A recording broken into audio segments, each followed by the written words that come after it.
Desperta, ó tu que dormes. Creio que não há nada melhor, se houver, creio que está entre o top 10, das nossas vidas, é uma boa noite de sono. Depois daquela semana cansativa, daquela semana de trabalho, daquela semana puxada, daquela semana de obrigação que a gente tem que acordar às 4 horas da manhã, né, Marcos? A gente tem que acordar porque a gente já tem aquela rotina. E se você não acorda naquele horário, você vai chegar no seu trabalho, lá no relógio de ponto, seja ele de cartão, nem sei se ainda existe cartão, seja na digital, creio que a maioria que bate ponto é na digital. Se você sair daquela rotina, você já vai ser prejudicado. Então, com isso vem aquela semana corrida, aquela semana puxada, aquela semana de obrigações, para quem bate ponto, né? Então, chega num sábado, ou talvez no domingo, a gente percebe muito pelos bancos vazios, a gente percebe muito pelos atrasos, né? Pela talvez falta de compromisso, ou sei lá de quê. E a gente nos reflete exatamente essa questão do sono. Quando a gente começa a estudar sobre a questão do sono, muitos são os benefícios, porque o sono ele é imprescindível ao ser humano. O sono é inevitável ao ser humano. E o sono é algo, como eu comecei a falar e repito, maravilhoso para as nossas vidas. O sono físico. E pensando no sono físico, alguns benefícios do sono, em seu modo equilibrado, né, de viver, não para menos nem para mais, né, porque quando alguns dormem demais, também já prejudica. Mas alguns dos benefícios do sono, isso estudos realizados na maioria nos Estados Unidos, dentre eles fala que um bom sono, uma boa noite de sono com frequência, uma noite de sono equilibrada, aquelas 7 a 8 horas que nós sabemos que precisamos dormir. Uma boa noite de sono, ela combate a obesidade. Uma boa noite de sono controla a hipertensão, fortalece a memória, previne a depressão, favorece o desempenho físico. Aquelas pessoas, os jovens que vão para a academia e na primeira semana já começam a andar diferente, né? Já muda a postura e a pessoa tá naquela empolgação de ir para a academia, ela quer ir 3 vezes por dia na academia. E os professores falam, esquece, isso aí não dá resultado não. Porque os músculos eles trabalham na hora do descanso. Por isso que um dia, quando você vai para a academia, num dia você malha um tipo de músculo, no outro dia é outro tipo, porque não adianta, porque naquele dia de descanso, à noite e o dia inteiro é quando o músculo vai trabalhar.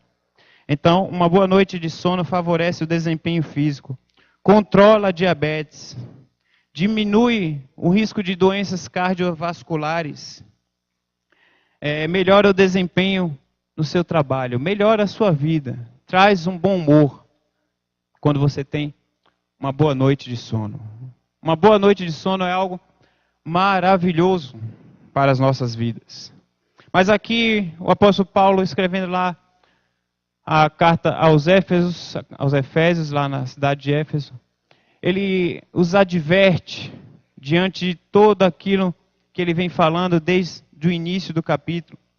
E ele desafia e nos lembra, lá no verso 4, logo no iniciozinho da carta, ele nos lembra e nos desafia que Deus nos escolheu antes da criação do mundo para sermos santos e irrepreensíveis. Ele nos desafia e nos traz-nos à memória a condição de vida, a forma que Deus quer que nós vivamos como cristãos. E ele vai desenvolvendo a sua carta até que ele chega nesse ponto, né, nesse alerta para as nossas vidas, e tem a ver com os nossos dias atuais, tem a ver com a nossa realidade. Desperta, tu que dormes. Talvez nesse momento que nós estamos aqui falando essas palavras, talvez tem alguns dos nossos irmãos que preferiam estar dormindo fisicamente.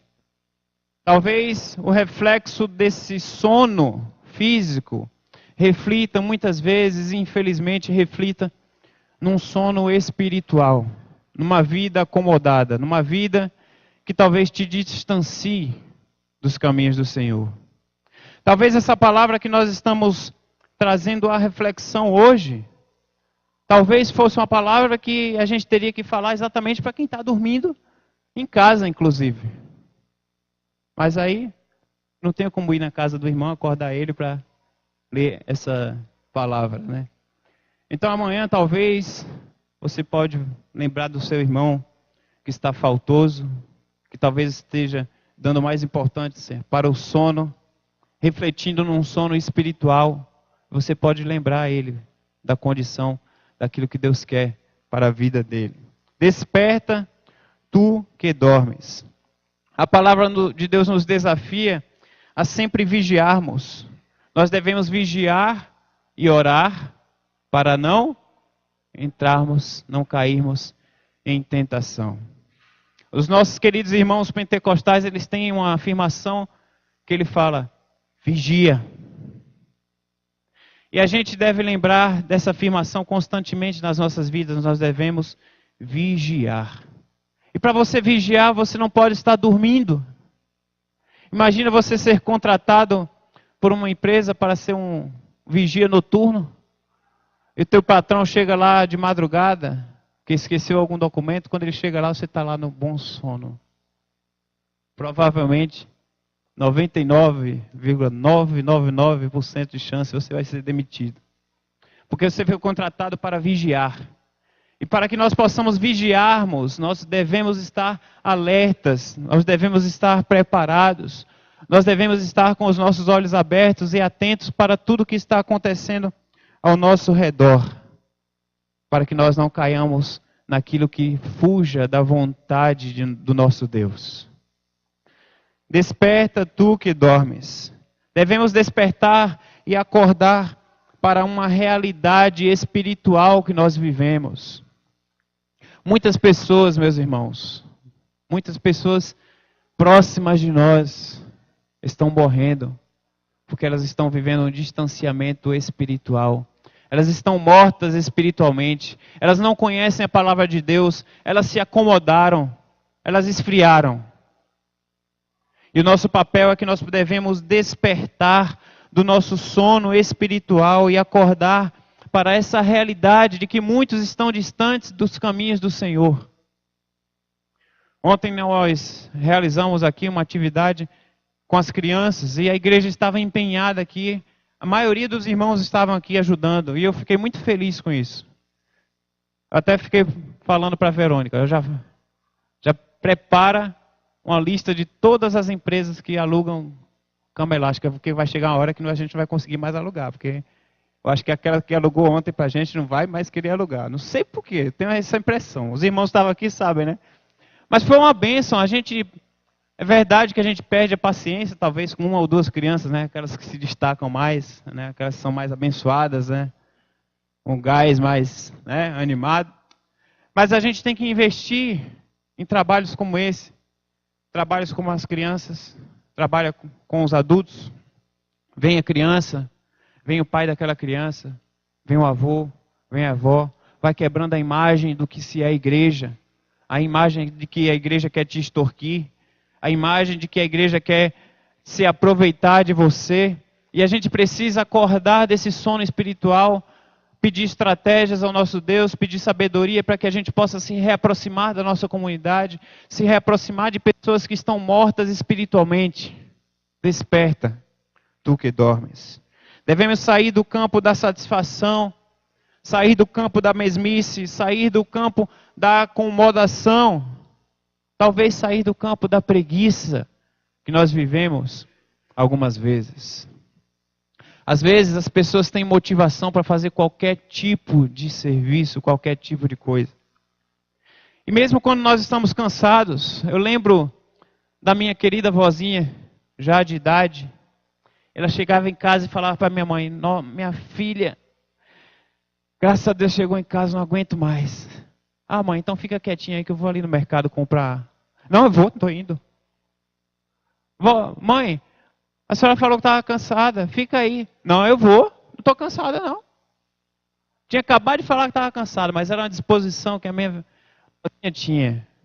E às vezes a gente precisa resgatar essa disposição, que às vezes a gente até tem essa disposição para ir no cinema, para passear no shopping, num parque. Mas quando fala dos trabalhos do Senhor, aí vem aquele sono espiritual que a gente se acomoda e que a preguiça fala mais alto. A alma pega-nos sono e traz-nos diversas características, diversas situações que nos fazem dormir espiritualmente. Se nós não vigiarmos, se nós não tivermos cuidado, se nós não nos prepararmos, nós não vamos despertar e vamos continuar com as nossas almas dormindo para o trabalho do Senhor. É necessário que nós nos coloquemos diante dele para que nós possamos despertar, nós que estamos dormindo. E não combinei lá, podia combinar até com o Eric, né? Desperta! E dá aquele som ali que deu com a Larissa, aí talvez ajudasse a despertar alguns que até ficam dormindo no culto de manhã, né? Mas a palavra desafia a cada um de nós a essa situação. E continua, fala, levanta-te dentre os mortos. Desperta, tu que dormes. E levanta-te dentre os mortos. Meus irmãos, o sono das nossas almas nos fazem ficar com cheiro de defunto, com cheiro de podridão, com cheiro de morte. Eu não sei se os irmãos já tiveram a oportunidade de ir a uma celebração fúnebre. E às vezes a forma como aconteceu a morte daquela pessoa, a forma como foi feito o preparo do corpo, quando você entra no ambiente, o cheiro se torna muitas vezes insuportável. Porque isso é cheiro de morte. Lá em Eclesiastes 10 fala que uma mosca morta, ela causa um mau cheiro terrível e ela acaba com o perfume. Uma mosca morta. Vocês imaginam uma alma morta? Uma pessoa que se deixou, se permitiu morrer espiritualmente a ponto de ter mais motivação para ir numa churrascaria, para ir num rodízio, para sair para passear, do que ela se alegrar em vir à casa do Senhor. Desperta, tu que dormes, e levanta-te dentre os mortos. Podemos chegar ao ponto de vivermos uma necrópsia espiritual. Vocês sabem o que é uma necrópsia? Tem gente da área de saúde na nossa igreja que poderia relatar aos mínimos detalhes o que se é uma necrópsia. Essa doença terrível que vai consumindo os nossos órgãos. Eu conheci uma criança na minha adolescência, quando eu era criança ainda, mas eu me lembro vagamente daquela criança, filho de um missionário, que sofria de necropsia e os seus membros iam morrendo. Eu lembro que quando ele já tinha os braços e as pernas amputadas, por causa daquela necrópsia. Para de circular o sangue no corpo, naquela parte do corpo da pessoa. E se não for arrancado, aquilo vai contaminando o resto do corpo. E às vezes, meus irmãos, a gente sofre de uma necrópsia espiritual. O que se torna pior ainda. A gente vai se acomodando no nosso sono. A gente não tem a capacidade de despertar. A gente não tem a capacidade de levantar dentre os mortos. Levantar dentre aquelas situações que a gente vive. E a gente vai se acomodando. E aquilo vai contaminando a nossa mente. Ao ponto da gente sempre colocar como secundário os trabalhos do Senhor. E às vezes a gente não entende. E o tempo está mudado. O mundo está mudado. Infelizmente, muita gente às vezes realmente não quer compromisso. E a gente tem que ter um equilíbrio de uma vida religiosa com uma vida de uma relação com Deus. Um relacionamento com Deus. De fato, você ficar em casa não significa que você está pior numa condição com Deus ou melhor do que numa condição com Deus. Mas de fato, quando a gente tem prazer em ter um relacionamento com Deus, a gente quer estar presente, a gente quer estar atuante, a gente quer se despertar dessa realidade espiritual. A gente quer se levantar dentre os mortos, dentre as pessoas que estão morrendo ao nosso lado, sem conhecer a realidade de Cristo. A gente se incomoda e a gente quer transmitir essa esperança para as vidas dessas pessoas. Levanta-te dentre os mortos. Quando nós vivemos dentre os mortos, se nós não nos despertarmos, nós também vamos morrendo a cada dia mais. A gente se acomoda naquela situação, a gente se acomoda naqueles problemas, a gente se acomoda aquilo que nós vivemos no passado, e a gente vai deixando, como fala lá em Hebreus, deixando de nos reunirmos como igreja. Diante das situações que vêm às nossas mentes, situações, tá vendo? Desperta, não foi combinado não. Situações que nos acomodam, a gente vai deixando de ter prazer de nos reunirmos com o corpo de Cristo. Levanta-te dentre os mortos. Nós vamos vivendo uma vida que nunca, igual aquelas pessoas que nunca tiveram uma experiência pessoal com Cristo. Aquele primeiro amor, aquela paixão inicial que a gente tem quando a gente entrega a nossa vida a Cristo. A gente vai se acomodando, a gente vai se acomodando, a gente vai se acomodando e a gente vai perdendo o encanto do primeiro amor. Levanta-te dentre os mortos. Levanta-te dentre os mortos. E Cristo resplandecerá sobre ti. O homem nas trevas, ele não consegue enxergar. Quando nós vivemos na escuridão, nós não conseguimos enxergar. O homem que vive nas trevas, ele nunca é culpado de nada. Ele se olha no espelho e ele se acha um homem perfeito. Ele se enxerga como imagem e semelhança de Deus, mas ele não consegue enxergar o pecado dele a tal ponto que ele se enxerga talvez até como o próprio Deus.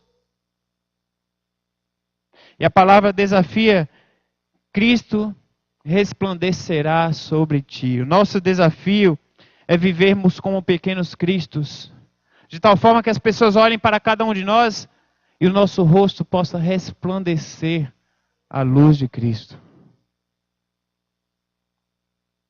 Pessoas que vivem nas trevas, elas nunca conseguem enxergar o erro nelas. O erro, o defeito, o pecado sempre é colocado na vida dos outros. O pecado dos outros sempre é mais grave do que o pecado delas. Pessoas que vivem nas trevas vivem sempre uma vida de grande ilusão, de grande engano. Pessoas que vivem nas trevas, as suas prioridades são invertidas. Pessoas que vivem sem resplandecer a luz de Cristo, colocam as prioridades daquilo que não é prioridade como em primeiro lugar na sua vida. Não tem a capacidade de colocar em primeiro lugar, como está lá em Mateus 6.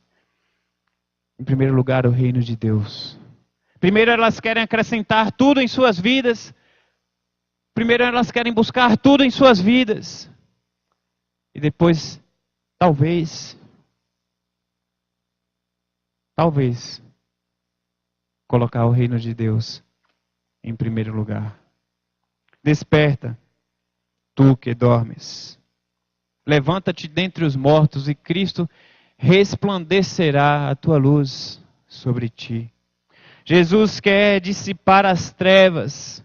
Jesus quer acabar com as trevas. Ele mesmo afirmou lá em João 8,12: eu sou a luz do mundo. Quem me segue nunca andará em trevas, mas terá a luz da vida. Jesus é a luz do mundo. Nós devemos resplandecer esta luz através das nossas vidas. Jesus quer nos iluminar para ver a boa obra dele nas nossas vidas, através das nossas vidas como instrumento nas suas mãos. Levanta-te dentre os mortos. Desperta tu que dormes, e Cristo resplandecerá a tua luz sobre a tua vida. Que Deus abençoe a cada um dos irmãos.